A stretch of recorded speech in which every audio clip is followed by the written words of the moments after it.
people of the Philippines and people of the world, hit the button below and you will be subscribing to the Boy Abunda Talk channel on YouTube. Let's keep talking. Kaibigan, tuloy ang usap.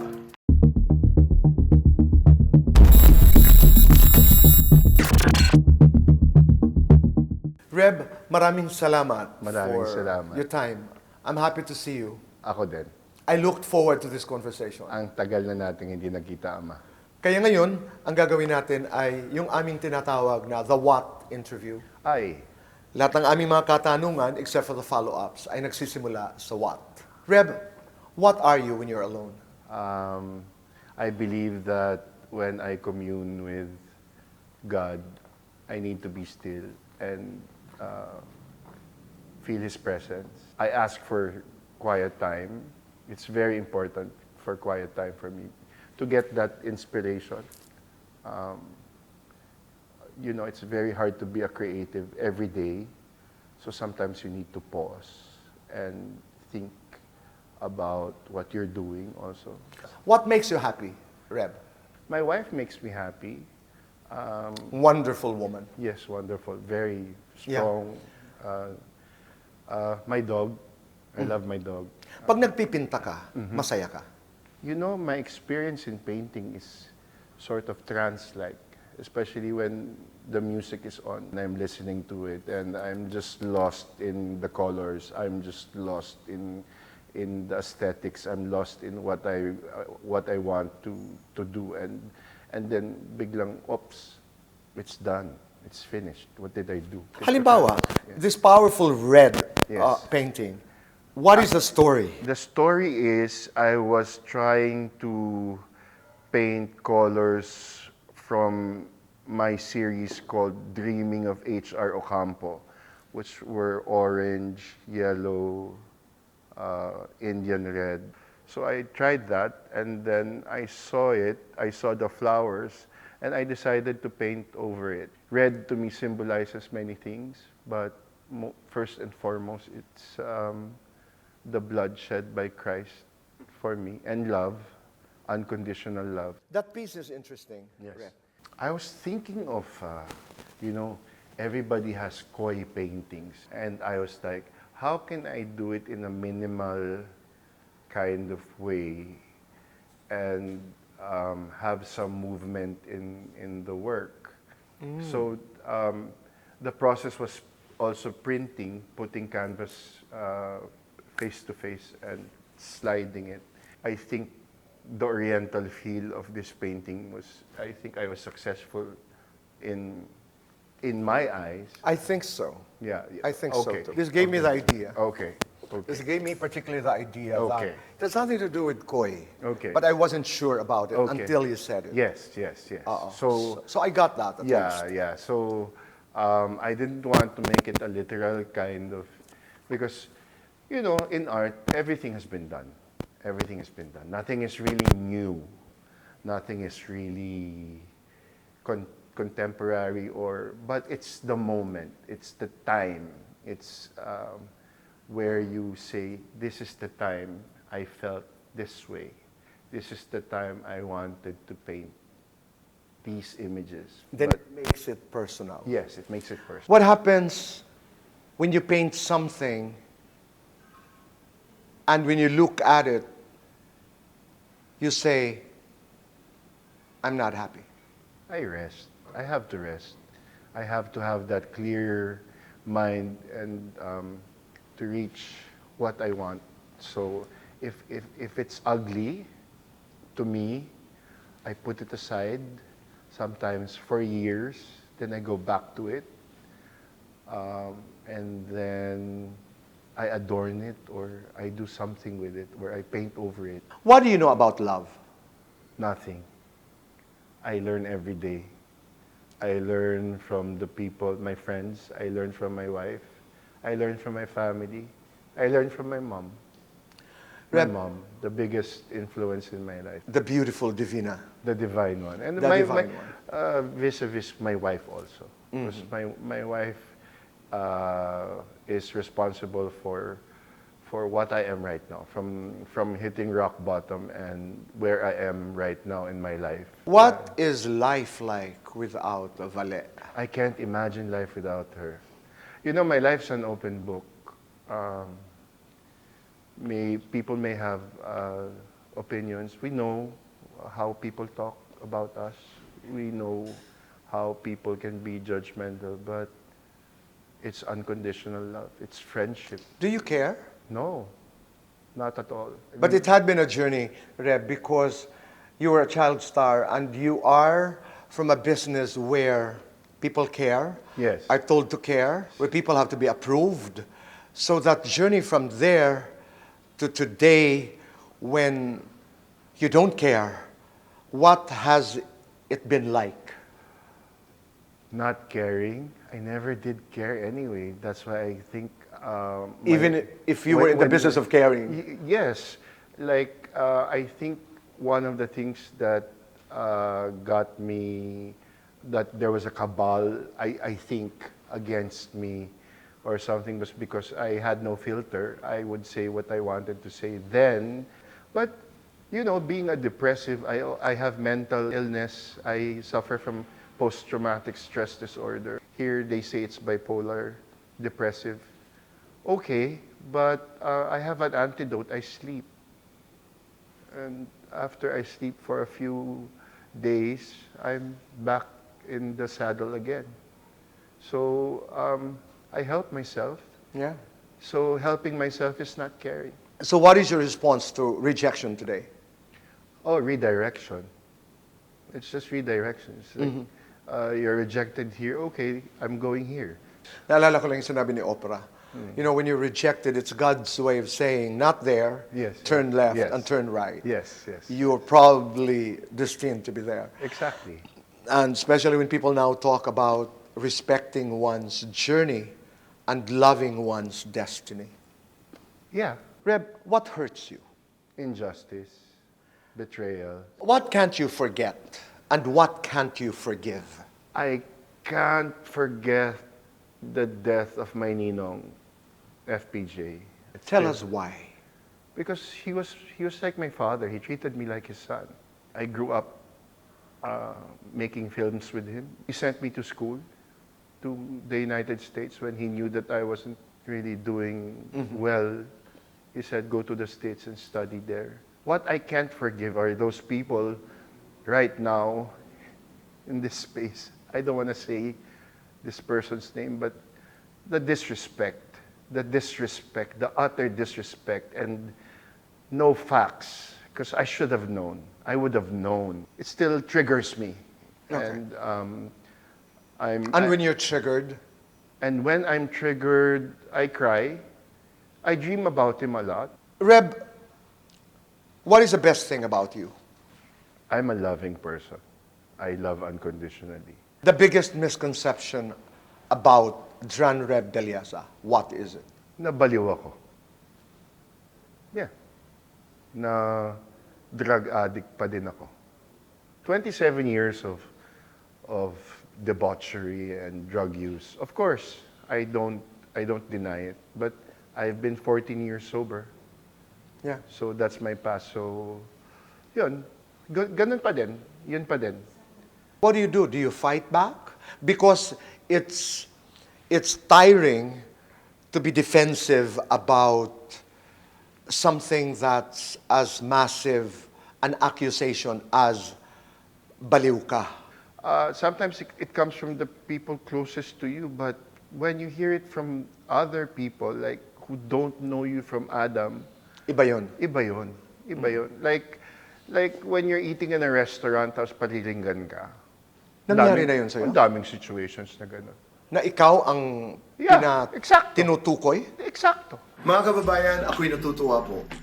And proud to introduce to you Sendwave, the fee-free remittance app for OFWs and kababayans living abroad. You know what you do? Use my promo code BOY to receive $10 free credit on your first transfer. Visit the link on the description for more info. Maraming salamat po. Katulad nung time na blue akong sapatos. Tapos, may pamilya, kumakain kami ng kaibigan ko. Tapos sabi nung bata dun sa tatay, bakit po blue yung sapatos niya? Eh, bakla yan eh. Kaya blue yung huwag kang lalapit dyan. Sabi ko, bakit si Elvis Presley naka-blue suede shoes? Elvis yun, di ba? Napikon. Gusto makipagbugbugan, tara! O wala nangyari. Dito nangyari yun sa Tomas Morato in a Japanese restaurant. So ganun, may mga taong ganun eh. I wanted to correct them. I wanted to say, no, it's not like that. You're wrong. Yes. But will they listen? What is fame to you? Using your lens today It's a double-edged sword because can be toxic. very, very, very, and it's very bad for your ego and your id. You know, it's sometimes you might believe what they write or say about you, and I don't. I really don't. It's really fleeting. This media campaign that we just did, I'm so happy about it because there's more interest. Before I had shows nobody would write about. I would always, just keep it low-key. I've been playing with the band Color It Red for about 20 years. I'm a part quasi-member of the band. I play harmonica, and I also sing backup for Cookie Chua. There was one time I opened an exhibit, and no one came. And this was in Conspiracy Cafe. And Cookie said, nasa na sila? Because they were so used to this big party, this big shindig and I go, I don't know. And then 2 years later, after 4 more exhibits, they came. And it was a drop of a key. And I said, Cookie, they're back. I don't know what happened. Maybe God blessed me. Maybe that the light, they saw the light that was coming out from me. What are you first? Are you a painter, actor, painter? I'm a painter. But even as an actor, you are a painter. Yeah, but like they say, you can't use the word artist loosely if you don't practice your vocation. I practice, I paint every day. So what do I call myself? What will I box myself in? I think I can call myself an artista. Yeah. And people forget that I'm a trained actor. Yes. I learned from the greats. I've worked with national artists, directors, actors, Eddie Romero, Ishmael Bernal, Fernando Po Jr. Yeah. What is it about acting that you miss the most? When I know that I've moved a person. Like, I did theater with Bart Gingon, Kiss of the Spider Woman, years ago. That was immediate. The feeling on stage and audience giving you the love or being entertained or they're enjoying themselves. That was one of the most, happiest, best time for me. What matters the most to you now? My health. I think we all realize that. Yeah, at a certain age, especially I have a stent in my heart. I've had heart problems. I've been having hypotension. It's scary. It's scary. What is it like to be a child of God? Oh. See, that's it. You close your eyes and you're just like, you breathe. You breathe and you feel the love. Yan lang. Yeah. What is your family like? We're crazy. I love that. Okay. Crazy bunch. Crazy bunch. We're a crazy bunch. And we all accept that. We all have our highs, our lows. We endure all these challenges that we are faced with as a good modern family, because my wife's ex-husband is also my good friend. So, and the kids are like my own kids. Right. So we're a modern crazy family. What is it that you don't have today that you still want? not more money, but just to be able for me to pay for my health insurance every year because I value my health and that will continue my life. Yeah. You're not afraid of death. The process I'm afraid of, but I've accepted the fact that it will happen. I just pray every night that, Lord, I just want to wake up tomorrow again because it just feels like yesterday that I was alive, like when I was born. Right. So parang, I'm 54, but the way I think is like 17 or 21. Parang ganun. Ganun pa din, bagets pa din. What is the biggest dream that remains unfulfilled? Oh, to travel more. To travel more. I backpacked my way through Europe when I was, 19, 20, 21.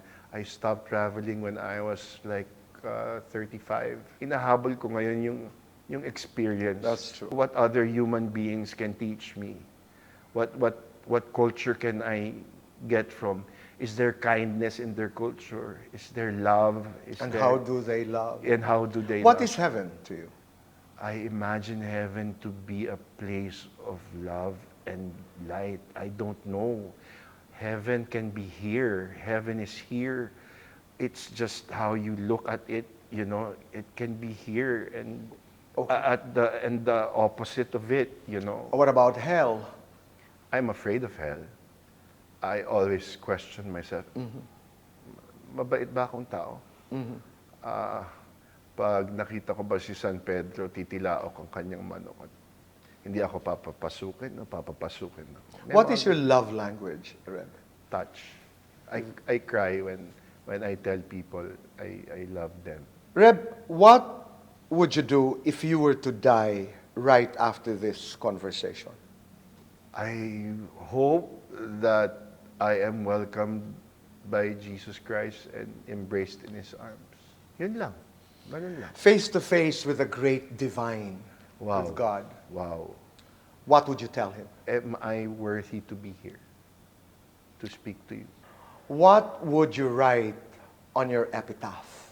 It's a Broadway play. Here lies love. Here lies love. Yeah. Last question. I want to go back to the restaurant where that man and his child And the wife. and the wife Yeah. were looking at your blue Suede pair shoes. of shoes. Yes. Paul Smith. And then, was it a child who asked, Yeah. bakit siya naka-blue na na sapatos? Yeah. At sabi ng tatay, kasi bakla siya. Yes. To that man who said it, what do you want to say? Yun po ba ang tinuturo niyo sa anak niyo? Ang magtanong at magbigay ng maling sagot. Na sana naman po tinato niyo muna akong tao bago niyo ako hinusgahan. Thank you, Reb. Thank you. Salamat. Thank you very much. Mahal kita, Ama. Mahal na mahal din kita. Hi, people of the Philippines and people of the world. Hit the button below and you will be subscribing to the Boy Abunda Talk channel on YouTube. Let's keep talking. Kaibigan, tuloy ang usap.